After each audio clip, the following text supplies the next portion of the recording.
the leader in talk radio on the Internet, right here on K98Talk.com.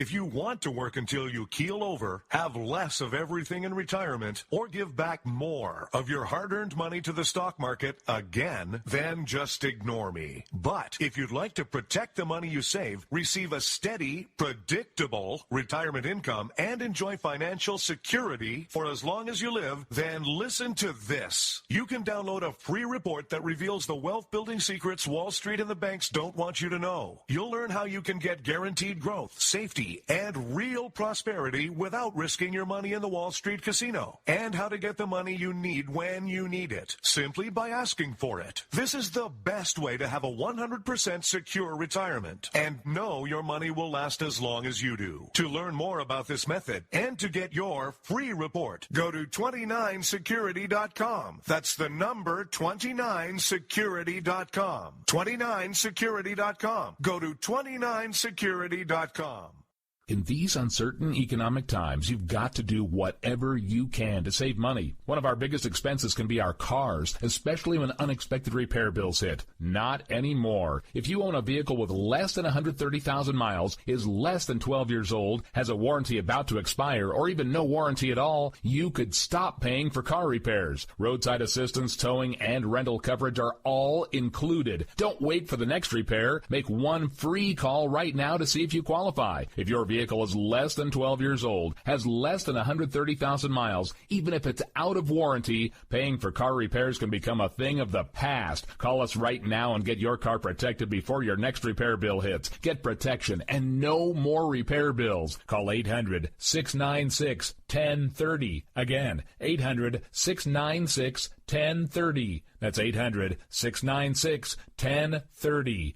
800-696-1030.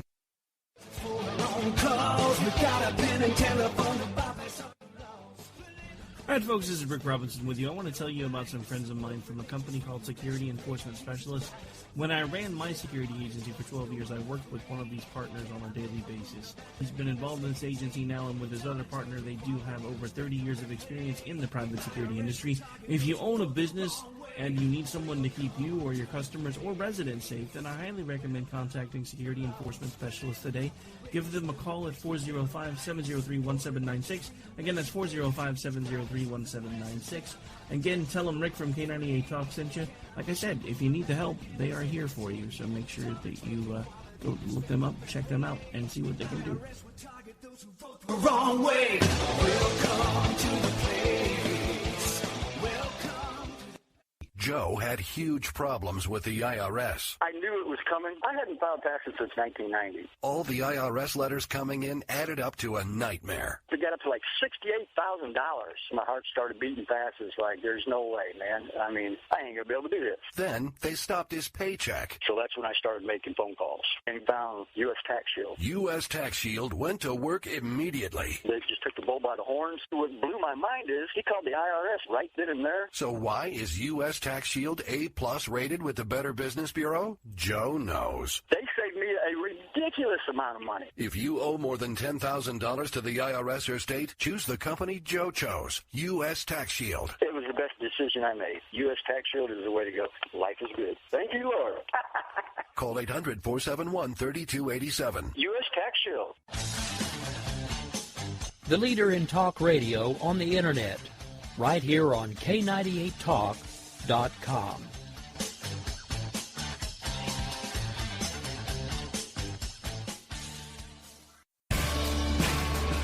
My name is Jessie. I'm a United States Special Forces widow. This gives me a unique perspective on the world around us.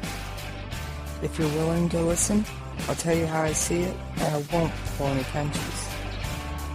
This is my POV, which stands for Point of View.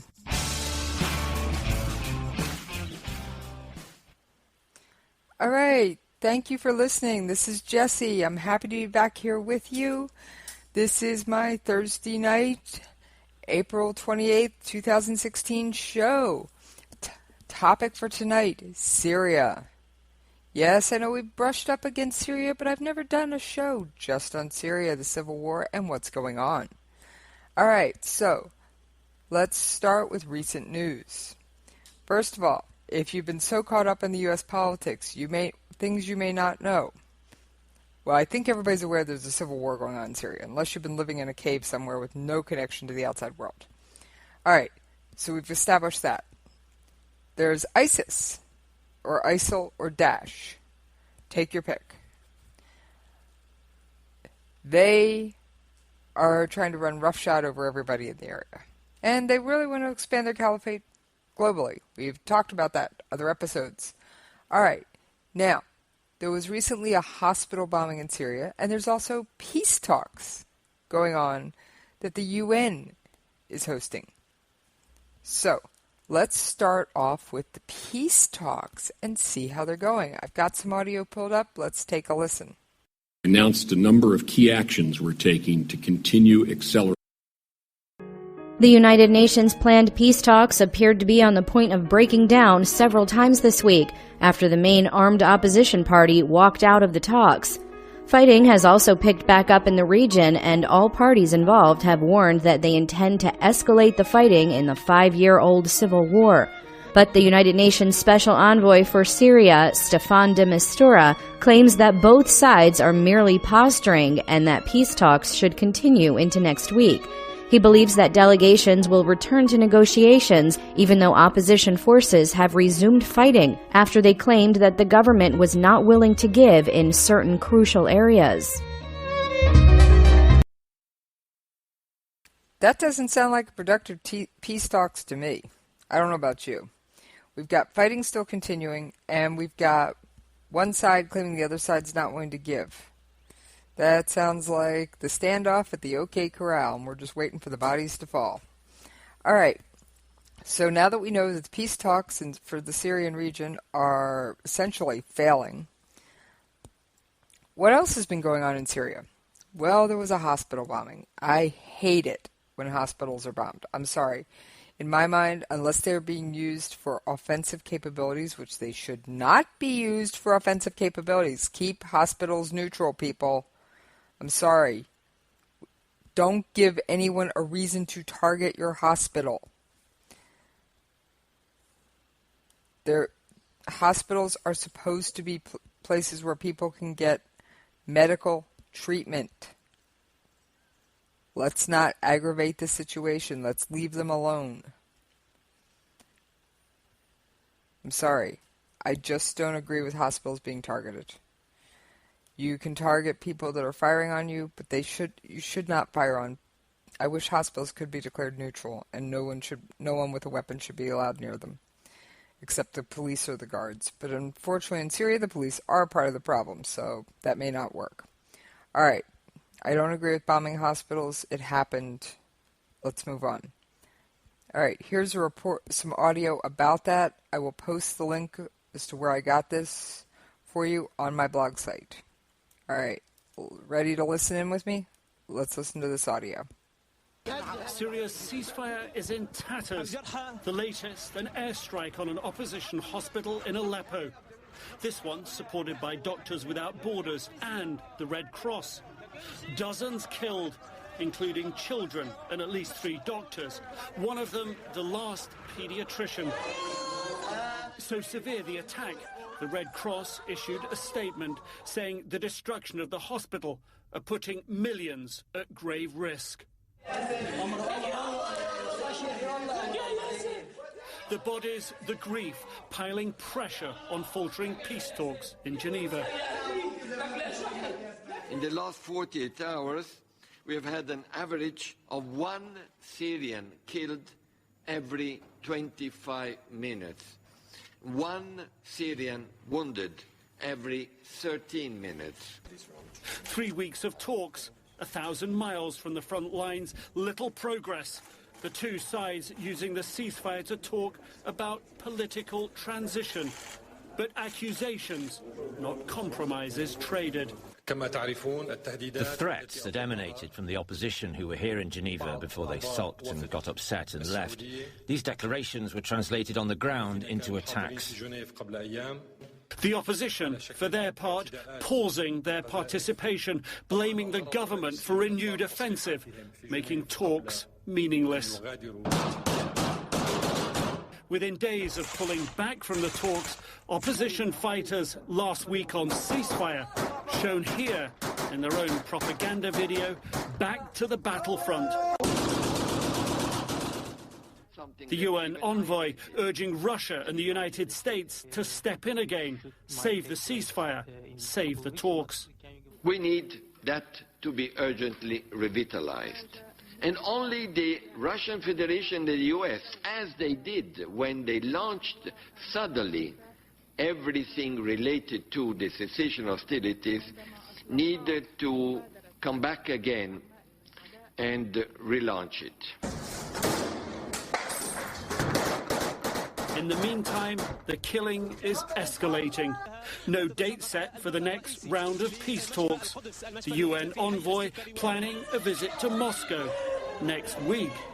Urgency and peace, both in short supply. All right, that was audio from a CNN video. Like I said, I will post the link. Now, if you heard the episode about Obama's trip to the Kingdom of Saudi Arabia and his talks with the Gulf Coast Council, let's review his stance and the Gulf Cooperation, sorry, it's Gulf Cooperation Council, not Gulf Coast Council, please excuse me, stance on Syria and Bashar al-Assad. We remain united in our fight to destroy ISIL, or Daesh, which is a threat to all of us. And the United States will help our GCC partners ensure that their special operations forces are interoperable, and GCC nations will continue to increase their contributions to the fight against ISIL and the coalition that we've formed.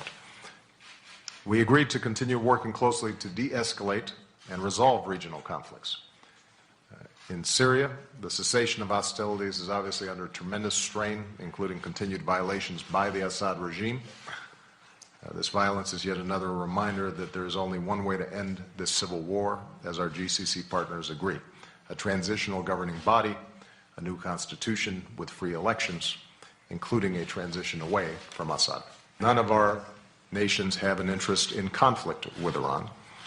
We welcome an Iran that plays a responsible role in the region, one that takes concrete, practical steps to build trust and resolve its differences with its neighbors by peaceful means and abides by international rules and norms.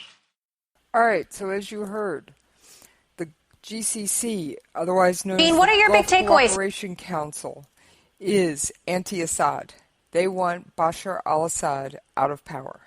They want a new government in Syria. Now, as we've watched over the past few decades, instituting a new government in a country and making it stable and survivable isn't easy. Trust me, we tried. Iraq, look at Libya, look at Yemen. All these countries have fallen victim to governments that were stable for a while, were stable with support, and have, to some extent or other, collapsed. All right, let's get back to Syria. Who conducted the bombing? Give me just a minute, and I'll tell you what I found about the bombing. All right, the hospital was an MSF hospital. All right, you're going, wait a minute. Who's MSF? What are they? Let's talk about it for just a minute. MSF stands for Medicine Sans Frontières, so it's an independent medical humanitarian organization. Delivers emergency aid to people affected by armed conflicts, epidemics, natural disasters, and exclusion from healthcare. All right, so now that we've got that covered, they put out a statement about the hospital bombing, condemning it. Why don't we take a listen? There's still a few hospitals still functioning in Aleppo, but after the killing of this pediatrician and the other, at least 4 medical staff that have been killed in this airstrike, the situation for these children is even more worrisome for sure. You mentioned one thing that I found interesting over the phone, and that is you think that this was a deliberate attack. Nick Robertson touched on that as well. Just explain to our audience why you think that. Yes. So, first of all, there were 2 barrel bombs that fell in buildings close to the hospital, causing already a lot of wounded people. And a few minutes later, when all these wounded people were being brought to the hospital, and where all the relatives were in the gates of the hospitals trying to know how the relatives were doing, then the 3rd barrel bomb fell in the entrance of the hospital, killing tens of people. So this together with the fact that this hospital is very well known and has been there for many years, leads us to believe that there are many chances that this attack was deliberate. So Russia's come out and just said that they're not responsible, they're not to blame. But you, Médecins Sans Frontières, you guys are calling for an independent investigation. Is that correct? Exactly. We cannot ascertain who was responsible. We know that barrel bombs were used. It's usually the Syrian government who uses these barrel bombs. But whatever the case, this needs to be clarified, and we are officially asking for an independent investigation to clarify who is responsible and whether this was a deliberate attack on one more hospital in Aleppo. And just looking at your bio, you've traveled to disaster zones around the world. As you know, these staff members, these doctors are working in unimaginable, unthinkable conditions. How does one go about keeping workers safe in a climate like this? It is just impossible for an aid worker to be safe in Aleppo now. Aid workers, and especially medical staff, are specifically targeted in this war. So basically, those who are there are people who know that very likely they will just die under the bombs, but despite that, they have decided to stay there and to help their citizens. So this was not a Médecins Sans Frontières hospital. This was a hospital that you supported, that the organization supported. So have you then increased your medical supplies, the amount of medical supplies you're sending to this hospital? Or the hospitals in the area, yes, I should say. Yes, we have been supporting this hospital for many years now, since 2012, together with another 22 medical facilities in Aleppo. And in the last months, we have been increasing our support because we just were afraid that this will happen, that the offensive coming to Aleppo will happen, and we wanted these hospitals to be as ready as possible. Stefan de Mistura, the UN Special Envoy to Syria, is talking about the fact that the cessation of hostilities is certainly fragile. All right, so we know that a hospital was bombed. I don't remember if that audio covered it, but the last remaining pediatrician in the area was killed in the bombing. It was very much an intentional bombing. Everybody knew where that hospital was. Like I said, keep your hospitals neutral. Please, people, don't give anyone a reason to bomb them. Now, who would do such a thing? Well, let's take a listen. I've got some audio. All right, if we're playing Connect the Dots here, which you know I like to do, me and my lovely dot connecting, Connect the Dots game, I don't think the U.S. bombed the hospital. There's only so many people with planes in that area. Who's the next largest one? Russia. Yes, I'm saying Russia bombed that hospital. They have a history of it. I've got some audio pulled up. Let's take a listen. Rescue workers pulling the dead and wounded from a hospital in Aleppo, Syria. That activists say was struck by a Russian airstrike the previous day. Various reports suggest dozens of people were killed at the hospital, supported by Doctors Without Borders. There was no immediate comment from Russia, which has military-backed President Bashar al-Assad's regime since the end of September, and has been accused of deliberately targeting hospitals and clinics in opposition-held areas of Syria. The airstrike happened as the United Nations appealed for the U.S. and Russia to help revive peace talks and the ceasefire. This round of talks have instead been overshadowed, let's be frank, by a substantial and indeed worrisome deterioration of the cessation of hostilities.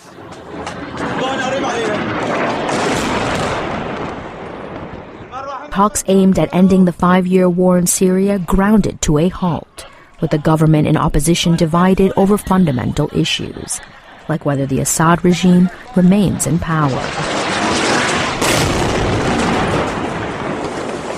The Syrian regime and various opposition delegations are still not talking face-to-face, but using the UN as a go-between. The February ceasefire has been fraying in the past weeks as casualty figures from the violence continue to mount. In the last 48 hours, we have had an average of 1 Syrian killed every 25 minutes. 1 Syrian wounded every 13 minutes. The 2-week session that ended Wednesday was the third round of talks since the end of January.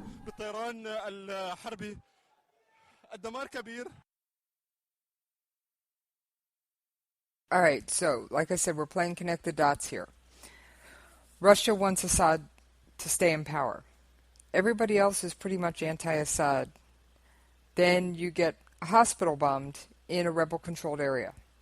Russia has a habit of bombing hospitals. There are only so many people with planes in the region. I'm sorry, my connect the dots leave me straight to Russia, even though they put out a statement saying, not us, don't look at us, look at the U.S., we didn't do it, look at the U.S., look over there. They doth protest too much. Alright, let's see what else we got on this. Alright, I've got some audio that it's from back in February, but it explains what's going on in the proxy war, so it's from Fox News. Let's take a listen. Kurt Volker is a former U.S. ambassador to NATO. Where are we in this proxy war? I find it hard to keep score. Well, I think the Russians are certainly advancing their agenda. They're putting out disinformation. They're engaging in fruitless diplomatic talks to tie up other countries and give them some sense of hope. And meanwhile, they're being very effective providing air cover to Syrian forces on the ground and surrounding Aleppo, creating a massive humanitarian crisis there. It probably was Russian bombs that hit these hospitals. They may not have known they were hospitals, but they certainly knew that their bombers were dropping ordnance there in order to support the Syrian military. Now, if it's a proxy war, the thing that I find a little shocking in this is that the U.S. is not really engaging in it. We're trying to go after ISIS minimally with airstrikes and minimally support some of the other forces there like the Kurds. Wait, so we're just wanting our proxies to win basically without us. This is not to deny that a proxy war is underway, because it is.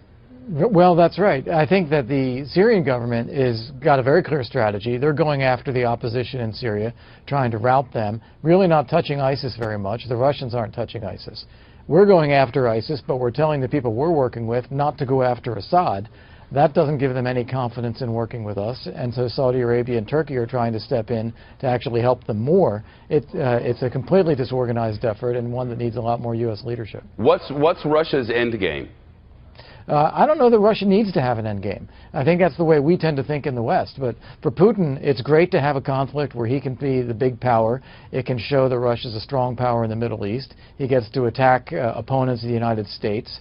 And this can go on without a resolution, and he'll be fine. As long as Assad stays in power and Russia keeps its military base, this is a benefit to Russia in the region.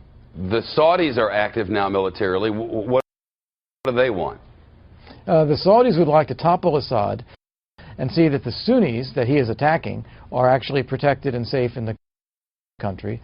And they're much less concerned about how extreme some of the Sunnis are and whether there's any bleeding between the moderate rebels, as we sometimes call them, and Al-Qaeda or ISIS. The Saudis want to topple Assad and see that the Sunnis are protected. Hundreds of thousands are dead, millions are displaced. How do you set up a safe zone in the middle of all this unsafeness? You start with a no-fly zone. You've got to tell everybody. That would be us, right? No more flights. That would be us. And we would tell Russia, we can't bomb anymore. And then when they bomb, then what? We'd have to be willing to confront Russia. And I think the way you do that is you draw clear lines. And you say, these are the lines where we're going to fly, and nobody else flies there. And if they do, we're going to go after them. You can fly somewhere else, and we're not going to bother you there.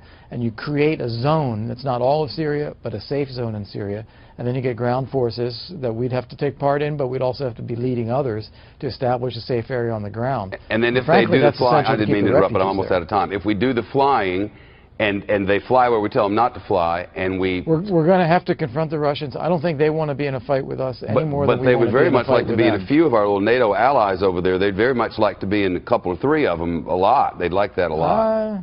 I'm not so sure about that. I think that they like showing that they're a tough guy until they're challenged. Once they're challenged, I think they'll respect boundaries if we draw them clearly. Look at the situation with Turkey. The Turks shot down a Russian fighter.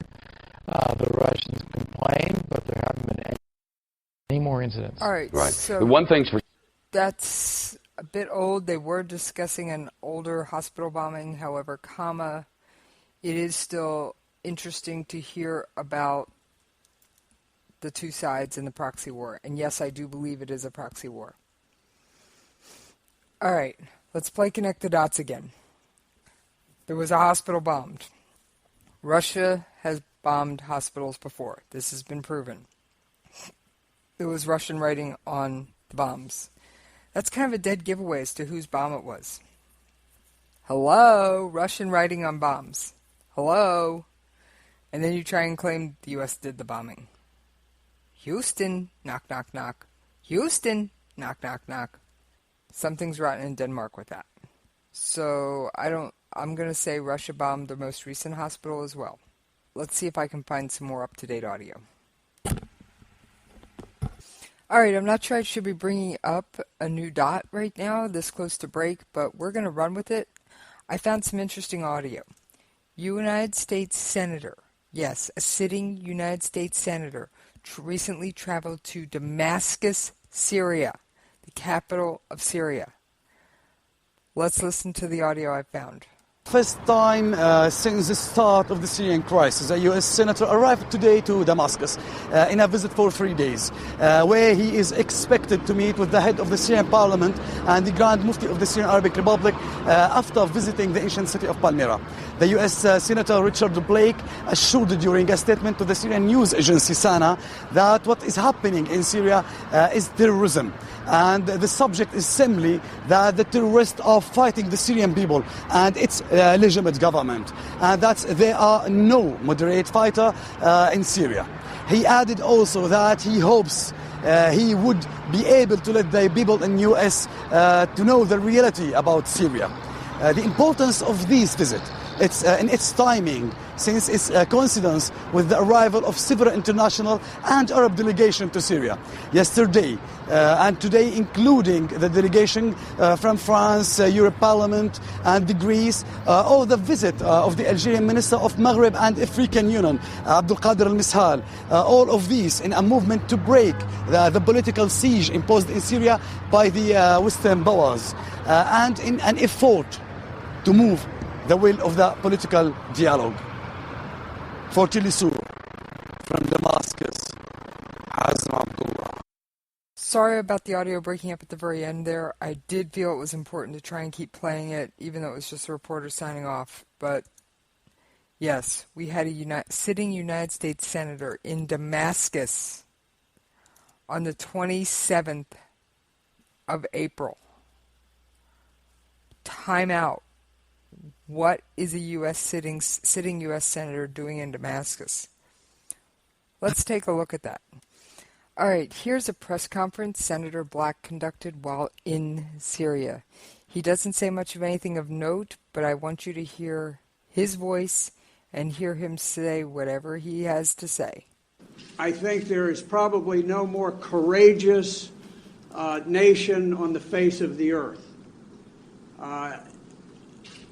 I am concerned about Syria because, to me, the outcome of the war in Syria will determine the future of all of human civilization. It is not limited simply to what goes on here, but it is a global issue. I was very proud to meet with His Excellency the President and with the lovely First Lady. Many years ago, when I began to study intensively about Syria, I started by watching videos, lengthy videos of both the President and the First Lady, and it was much to my satisfaction that I found them to be precisely as I had always imagined them, very gracious, very intelligent, very caring and loving of Syria and the Syrian people. All right, so this senator evidently is has the courage to stand up against the official White House policy that Bashar al-Assad must go, and the GCC, which contains a large number of our Arab allies. I'm tongue-tied today. All right. I think that's an interesting stance. I'm going to have to see what other dots I can pull up on this guy, because I may have to do a special just on him.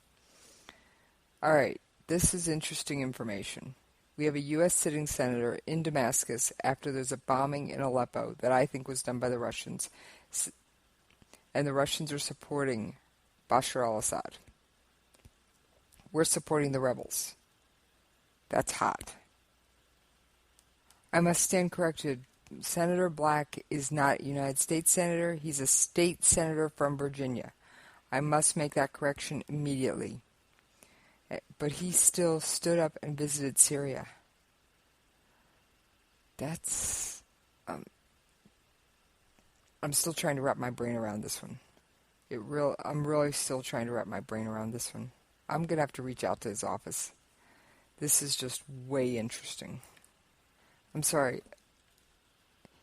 Yeah, I understand the guy has no official role in U.S. foreign policy or anything of the sort, but for any government official at any level to visit Bashar al-Assad after the president has said Assad must go, and the GCC, our Arab allies, essentially, has said Assad must go. Wait a minute.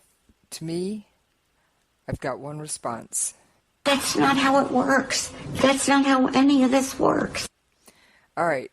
While I try and wrap my head around this senator running off to visit Bashar al-Assad in Syria, we're going to go on to a commercial break because I'm getting the stink eye because it's past time for the commercials.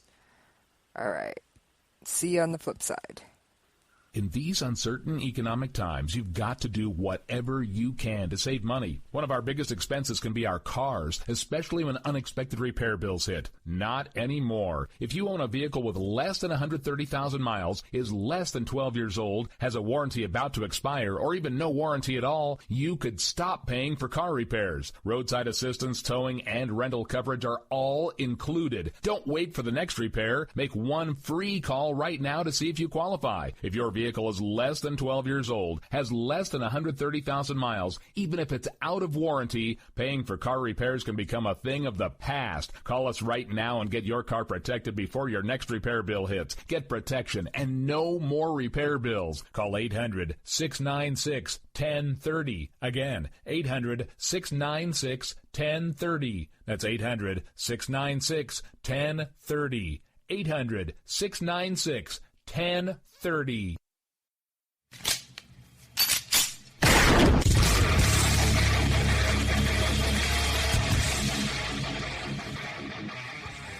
This is Slickery Trigger for Rebel Road Tactical.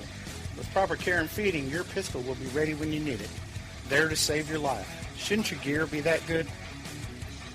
Whether you need a holster for comfortable everyday carry or a tough-as-nails holster for your next training course, Rebel Road Tactical has what you need. Check us out on the web at rebelroadtactical.com.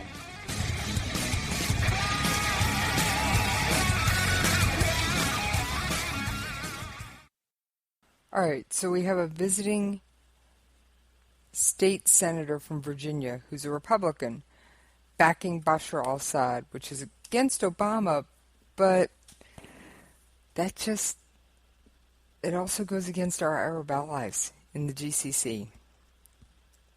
At the same time, Obama's saying we're going to send 250 more special operators to Syria. Let's take a listen to Obama as he makes that announcement. And just as I've approved additional support for Iraqi forces against ISIL, I've decided to increase U.S. support for local forces fighting ISIL in Syria. A small number of American special operations forces are already on the ground in Syria, and their expertise has been critical as local forces have driven ISIL out of key areas. So given the success, I've approved the deployment of up to 250 additional U.S. personnel in Syria, including special forces, to keep up this momentum. They're not going to be leading the fight on the ground, but they will be essential in providing the training and assisting local forces, they continue to drive ISIL back. So make no mistake, these terrorists will learn the same lesson as others before them have, which is your hatred is no match for our nations united in the defense of our way of life. And just as we remain relentless on the military front, we're not going to give up on diplomacy to end the civil war in Syria, because the suffering of the Syrian people has to end, and that requires an effective political transition. All right, so there you heard Obama saying 250 more United States Special Forces personnel will be deployed to Syria in the fight against ISIS or Daesh or ISIL, take your pick. I personally know many members of the Special Forces community, hence the pseudonym.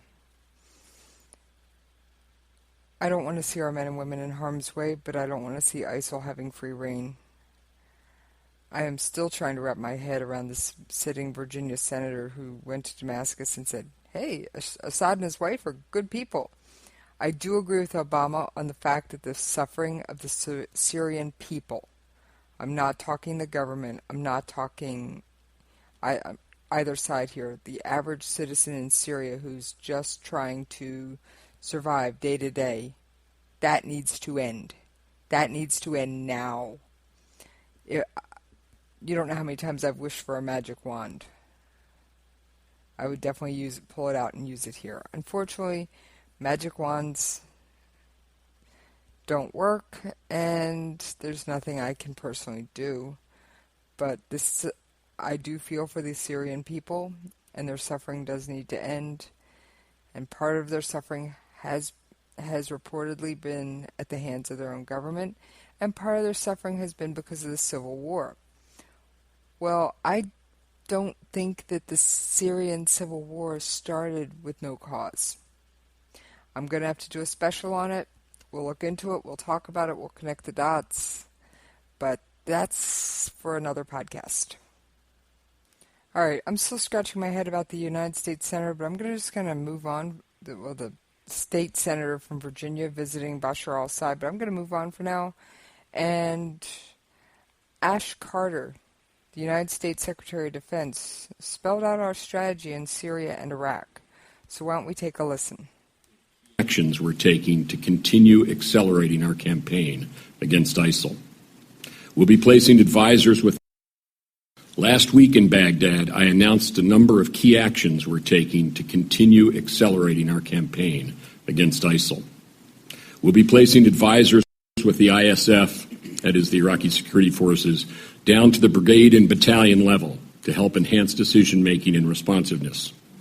We'll be leveraging Apache attack helicopters to support the ISF's ongoing efforts to envelop and then retake Mosul.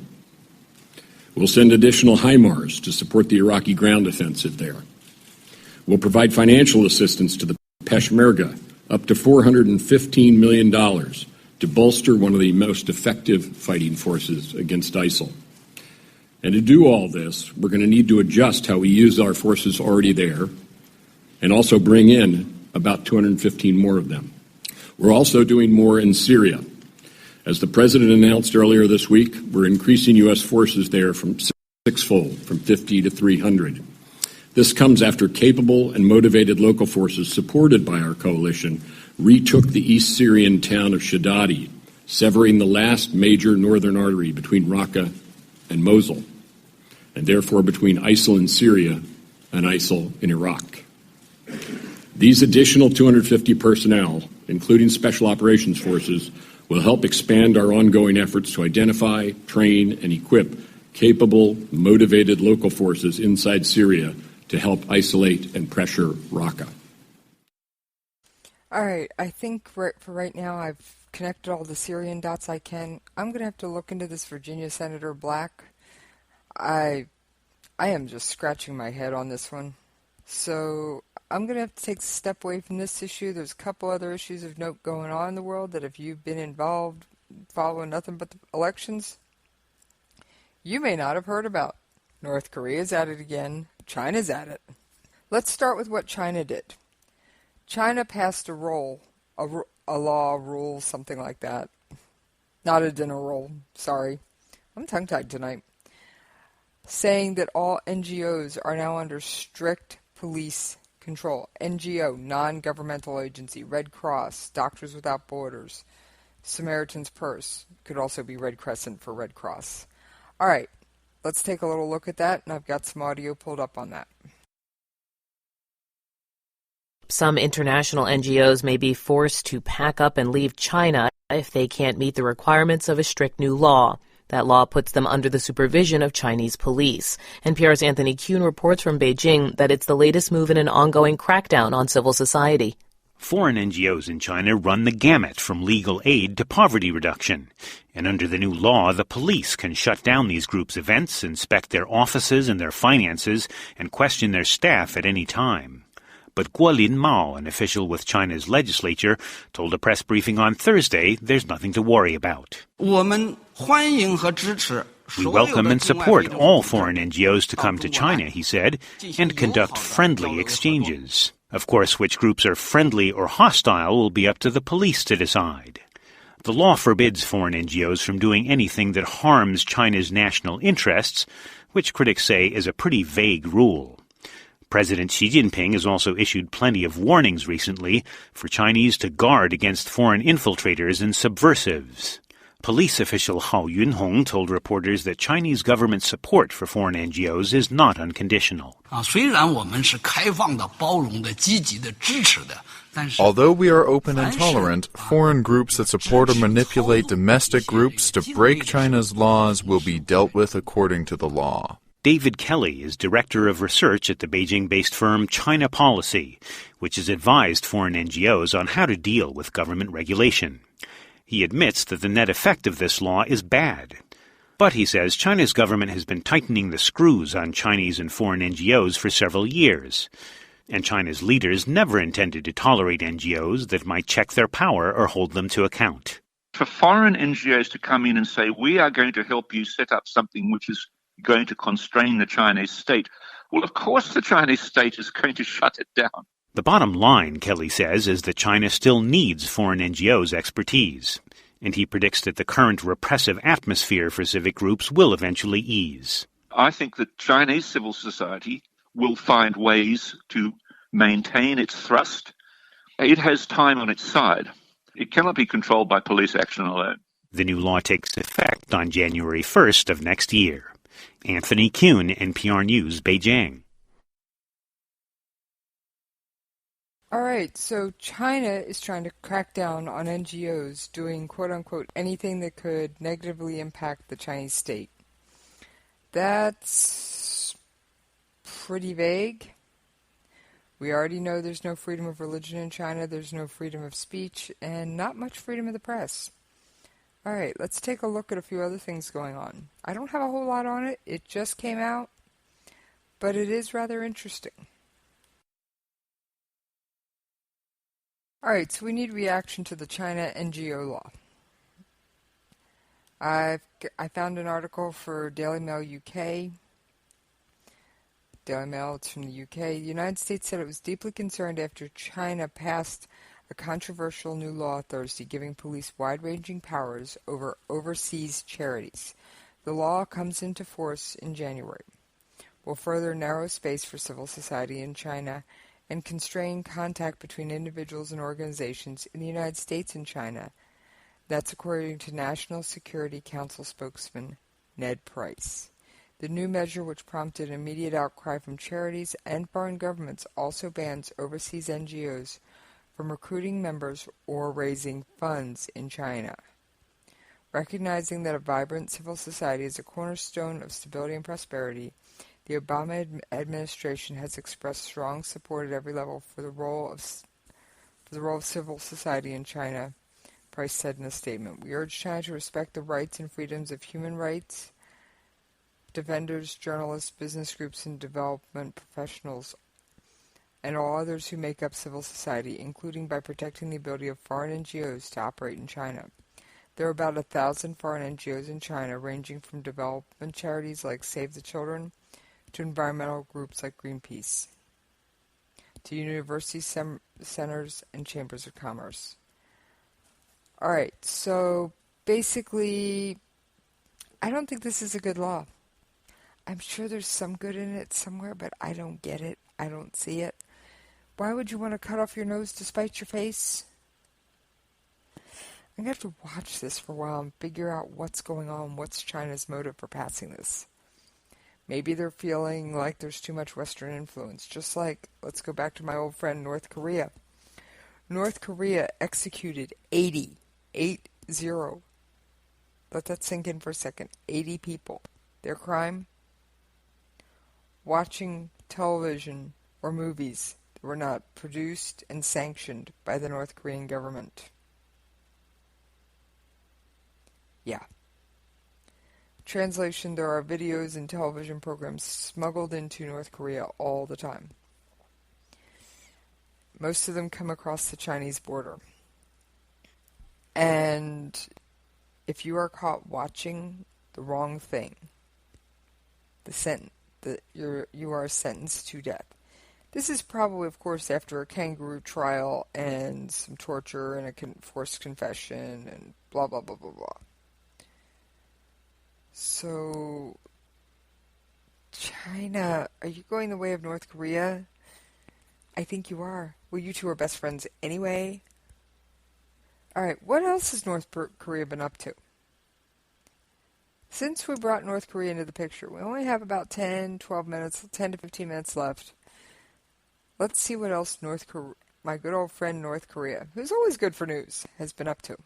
It is calling its underwater ballistic missile test on Saturday a success, but South Korean officials disagree. North Korean media says leader Kim Jong-un ordered and guided the submarine-launched missile, adding to the Navy's arsenal. But South Korea says this type of missile can typically travel at least 186 miles, and the test only flew a little more than 18 miles. This test comes during ongoing U.S.-South Korea military exercises and North Korean nuclear tests over the past few months. The possibility of another nuclear test has put South Korea's military on alert, and a U.S. State Department spokesman says launches using ballistic missile technology are a clear violation of multiple UN Security Council resolutions. But North Korea's foreign minister says U.S. nuclear threats have forced the country to continue developing its nuclear program. But those tests will stop if U.S.-South Korea military exercises end. For Newsy, I'm Melissa Prax. All right, so North Korea's been launching more missiles. Does that surprise you? I know it didn't surprise me. They're always launching something. Alright, let's take a look at what else is going on in North Korea. Alright, so North Korea is launching missiles. Let's get some audio about how people view that. I view it as an aggression, but thankfully the most recent launches have failed. Let's take a listen. How worried are U.S. officials right now about the tests that Kim Jong-un's military keeps taking? Well, they're very worried. I mean, you saw a barrage of missiles in the last few weeks. Of course, this is in the run-up to next week's much-anticipated Workers' Party Congress. Kim Jong-un is really supposed to solidify and consolidate his leadership at this conference. And so he's really trying to project a lot of military might. Today, you saw 2 intermediate-range missiles fired. They weren't successful, but every time the North Koreans test, they gain a lot of knowledge about their program. They've had some other successes, launching a missile through a sub, which they've never done before. They also have these mobile launchers, which are more dangerous because they're more spontaneous. They can launch a missile very quickly, and so the U.S. seems almost rudderless to stop it. You had in recent months the toughest sanctions by the UN Security Council. That only seems to be emboldening Kim Jong-un. Now the Deputy Secretary of State said today they're thinking of trying to deny the regime revenue by going after remittances of North Korean workers, but it really doesn't seem anything is really going to stop Kim Jong-un. They are expecting possibly a 5th nuclear test before this party conference, and a very stern warning from the Chinese President Xi Jinping today. China, biggest benefactor, will not accept war on the Korean Peninsula. I think it's a reflection of the concern that this is really spiraling out of control. Because Trump and others say, you know what, you really want to contain North Korea? China, They have the influence. They have the capability to get the job done. Will they do it? Well, China looks at this strategically, and they say they don't want a nuclear North Korea, but what they want less is a unified Korean peninsula with U.S. forces, and in fact, the U.S. ally on their border. They also don't want a big outflux of refugees, a collapse of the system. So in their world, that's a bigger danger than a nuclearized North Korea. All right, so now you On the lamp you just bought it. Why China doesn't care if North Korea gets the bomb. They don't want Korea reunified. They just don't want it. All right, got a couple more quick things to cover. There was mention in that audio clip about the Korean Workers' Conference. I did a little fast research on it. What is it? What's the significance? And I've also got some audio for you, but let me do some talking first. This will be the first Workers' Party Congress in over 35 years. Yes, I said 35 years. This means that the last one was held under not Kim Jong-il, but his grandfather, who he's trying to emulate. It was held under Kim Il-sung, the founder of North Korea. Yeah, this guy's trying to emulate his grandfather. Now he's calling for a Workers' Party conference. All right, let's take a listen to some audio I've got pulled up for you.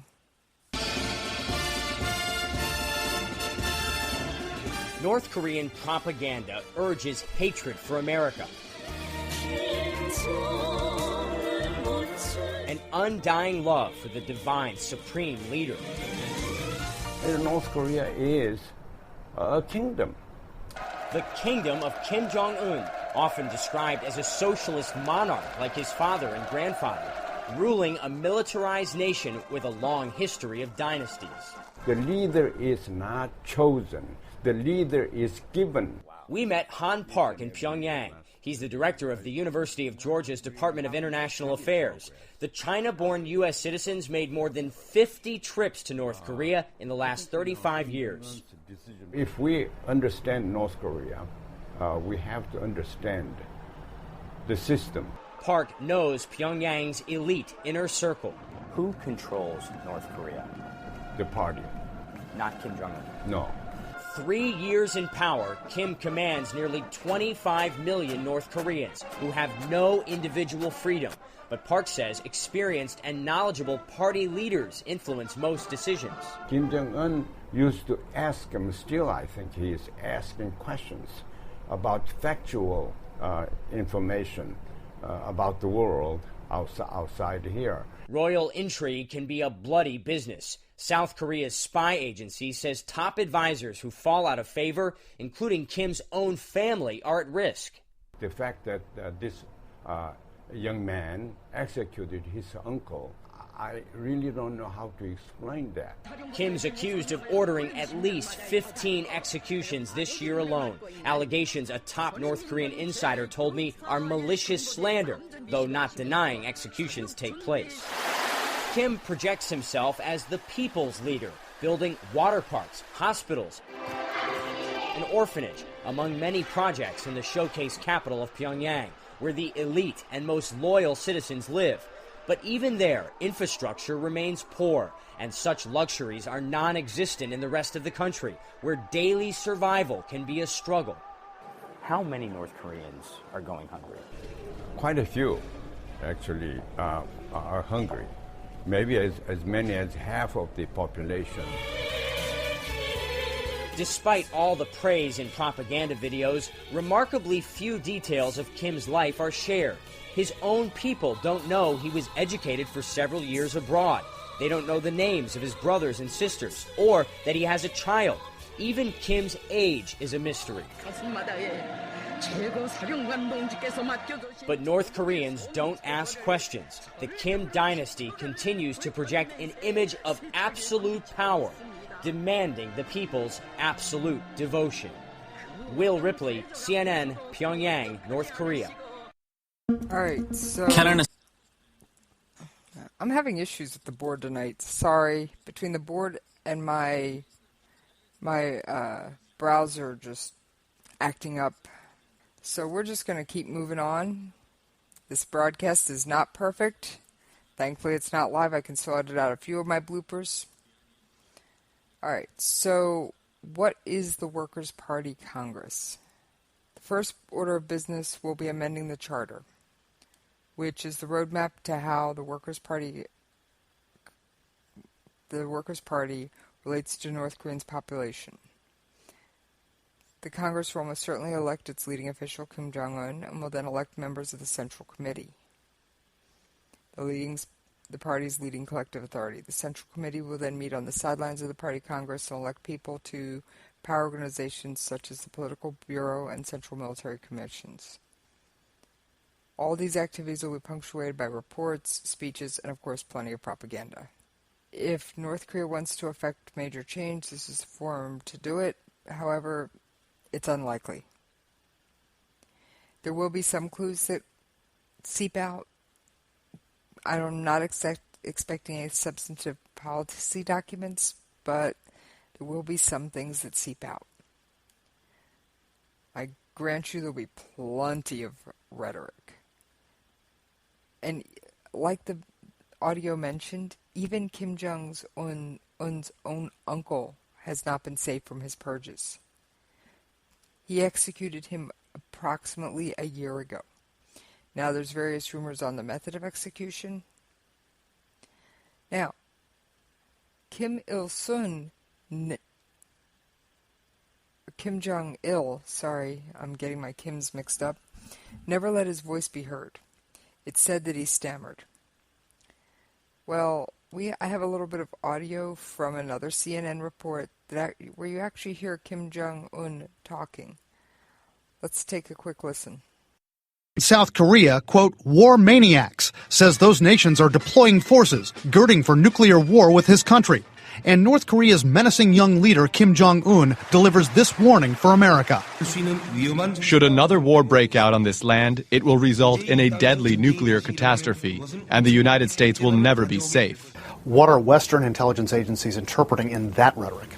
What they're seeing is that North Korea once again is blaming the U.S. and its allies for the high level of tensions on the Korean Peninsula rather than North Korean actions themselves. They're also threatening, as they have been for the past 6 to 9 months, that they already can hit the United States with a missile, perhaps nuclear tipped. This is Kim Jong-un's first public speech since the execution of his uncle, Jang Song-taek, last month, and his first personal comments about it. Without mentioning the uncle by name, Kim called him part of a group of, quote, counter-revolutionary factionalists and said their removal unified North Korea. But the purge of Kim's uncle and others close to him signified huge internal upheaval. The violence and publicity behind this takedown of the uncle, Jang Song-taek,